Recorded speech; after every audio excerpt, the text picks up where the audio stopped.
Hello दोस्तों, this side Manish Kumar. दोस्तों, आज मैं आपके साथ section 154 of CrPC and 155 of CrPC को डिस्कस करना चाहता हूं। दोस्तों, section 154 of CrPC, this one is says that information in cognizable cases. मतलब ये है कि सेक्शन 154 ये बोलता है कि जो इन्फॉर्मेशन हम लोग एफ आई आर, जिसको वो एफ आई आर रजिस्टर्ड करवाते हैं, वो सिर्फ कॉग्निजिबल केसेस में होते हैं और सेक्शन 154 में इसको बताया गया है। सेक्शन 154 में 3 क्लॉज दिए गए हैं, सेक्शन 154(1), सेक्शन 154(2) एंड 154(3). सेक्शन 154(1) में कॉग्निजिबल कॉग्निजिबल ऑफेंस के केसेस में कैसे एफ आई आर रिटर्न होते हैं, किस तरह से ऑरली होते हैं तो उसको रिड्यूस करके रिटर्न फॉर्म में लाया जाता है, तो इसके बारे में बताया गया। और सेक्शन 154(2) में बताया गया कि जैसे कोई भी एफ आई आर रजिस्टर्ड किया तो उसको एक कॉपी जो है एफ आई आर की उसको फ्री ऑफ कॉस्ट में इन्फॉर्मेंट को देना है। ये पुलिस स्टेशन की या पुलिस इंचार्ज की ड्यूटी है। उसके बाद सब सेक्शन 154(3) कहता है कि अगर कोई एग्रीव्ड पर्सन है, मीन्स कि उसका एफ आई आर रजिस्टर नहीं किया पुलिस इंचार्ज पुलिस स्टेशन में, तो उसके पास ये रिमेडी है कि वो सुप्रिटेंडेंट ऑफ पुलिस के पास बाय राइटिंग या बाय पोस्ट जा सकता है कॉग्निजिबल ऑफेंस के केसेस में। तो फिर वो वहाँ से डायरेक्शन देंगे अपने सबऑर्डिनेट अथॉरिटी को, सुप्रिटेंडेंट ऑफ पुलिस, राइट। तो अब हम सबसे पहले शुरू से अच्छे से पढ़ते हैं। सेक्शन 154 क्या कहता है? Every information relating to the commission of a cognizable offence. एक पॉइंट इसको नोट डाउन करना है कि कोई भी इंफॉर्मेशन रिलेटिंग टू, अगर वो है एक कॉग्निजिबल ऑफेंस में क्या होता है, पुलिस विदाउट वारंट अरेस्ट कर सकती है किसी भी चीज़ को। उसको वारंट की ज़रूरत नहीं थी, पर परमिशन किसी की ज़रूरत नहीं पड़ती है कॉग्निजिबल ऑफेंस के केसेस में।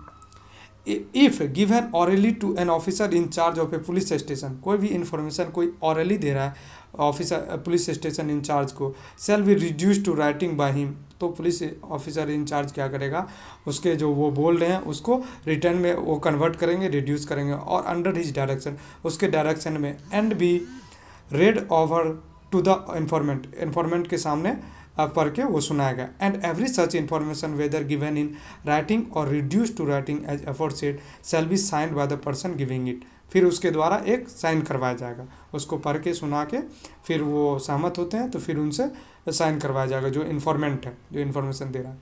And the substance thereof shall be entered in a book to be kept by such officer in such form as the state government may prescribe in this behalf. फिर उसके बाद ये state government के rules होते हैं, उसके according एक book होते हैं, एफ आई आर बुक होते हैं, उसमें उसको रखा जाएगा उस इन्फॉर्मेशन को कलेक्ट करके। ये स्टेट गवर्नमेंट प्रिस्क्राइब करती है टाइम टू टाइम अपना उसका जो प्रोसीजर होगा जिसके अकॉर्डिंग। उसके बाद कुछ सेक्शन मेंशन किए हुए हैं ऑफेंस अगेंस्ट वुमेन के खिलाफ, जैसे कि 326A, 326B, 354, 354A, 354B, 354C, 354D, 376, ये सारे सेक्शंस दिए हुए हैं, आप यहाँ पे देख लो। तो इसमें ये बताया गया है कि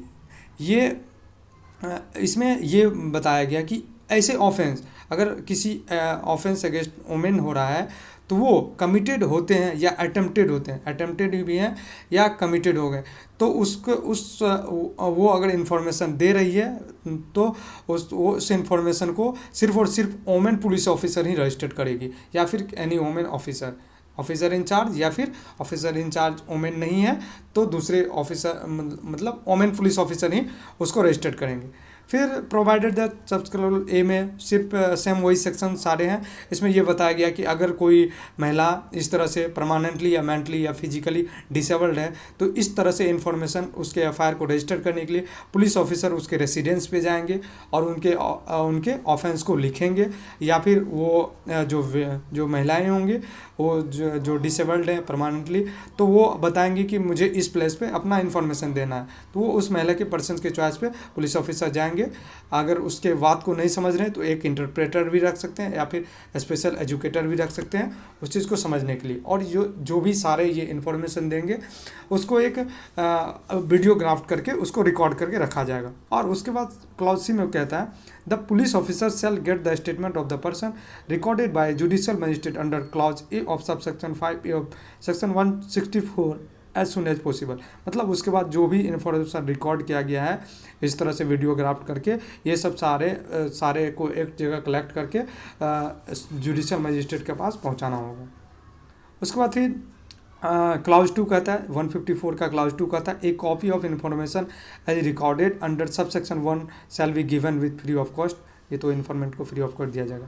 सब सेक्शन 3 में यही कहता है कि any person aggrieved by refusal on the part of an officer in charge of a police station to record the information referred to subsection 1 may send the substance of such information in writing and by post। मतलब writing के through या by post के through superintendent of police को अगर कोई police incharge लिखने से मना कर दिया FIR कॉग्निजेबल ऑफेंस के केसेस में तो वो सुपरिटेंडेंट ऑफ पुलिस के पास जाएगा। उसके बाद police office superintendent of police या तो अपने खुद से इन्वेस्टिगेट करेगा या अपने नीचे वाले सबऑर्डिनेट को इन्वेस्टिगेशन के लिए ऑर्डर देगा।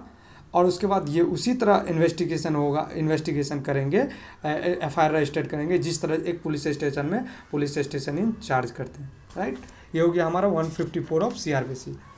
Then 155 of CRPC 155 of CRPC says that information as to non-cognizable cases and investigation of such cases। Means ये जो है सेक्शन 154 कॉग्निजेबल ऑफेंस के बारे में केसेस में FIR रजिस्टर के बारे में बताता है और सेक्शन 155 बताता है नॉन कॉग्निजेबल केसेस के बारे में।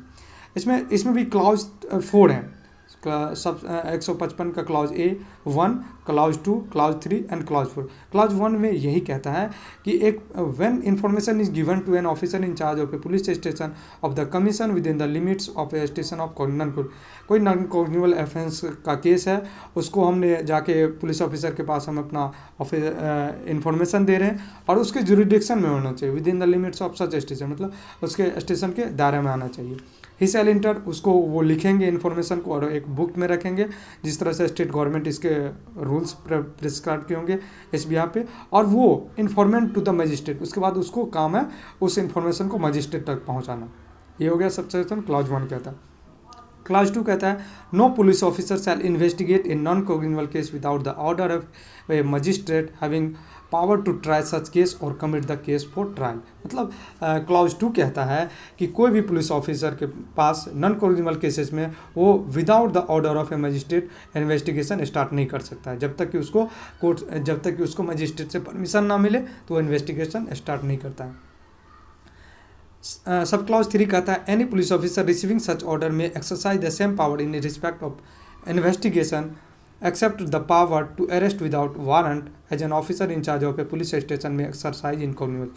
मीन्स अगर पुलिस ऑफिसर को ऑर्डर मिल जाता है इन्वेस्टिगेट करने का by the court of magistrate से तो वो उसी तरह इन्वेस्टिगेट करेगा जिस तरह से कॉग्निजेबल केसेस को इन्वेस्टिगेशन करते थे। सबसेक्शन क्लॉज 4 कहता है where a case relates to 2 or more offense of which at least one is cognizable the case shall be deemed to be a cognizable case notwithstanding that the other offense are non cognizable। अगर suppose करो कोई भी crime हो गया, suppose करो grievous act का हो गया, राइट। तो जैसे कि मतलब कोई इंसिडेंट इस तरह से हो गया कुछ, उसमें पुलिस जब इंफॉर्मेशन कलेक्ट कर रही है तो उसमें पता चल रहा है कि 2-3 सेक्शन अराइज हो रहे हैं। उसमें से एक सेक्शन कॉग्निजेबल केसेस के हैं और दूसरा नॉन कॉग्निजेबल केसेस के, और 3-4 नॉन कॉग्निजेबल के केसेस हैं और एक सिर्फ कॉग्निजेबल केसेस हैं। तो ये सेक्शन 155 ऑफ सब क्लॉज 4 के अकॉर्डिंग उसको हम कॉग्निजेबल केसेस मानेंगे और उसको ट्रीट करेंगे कॉग्निजेबल केसेस की तरह, और इन्वेस्टिगेशन भी कॉग्निजेबल केसेस की तरह स्टार्ट होगा। ठीक है, अगर उसमें एक कॉग्निजेबल केसेस है और बाकी नॉन कॉग्निजेबल केसेस हैं, इस तरह से। ओके, थैंक यू दोस्तों।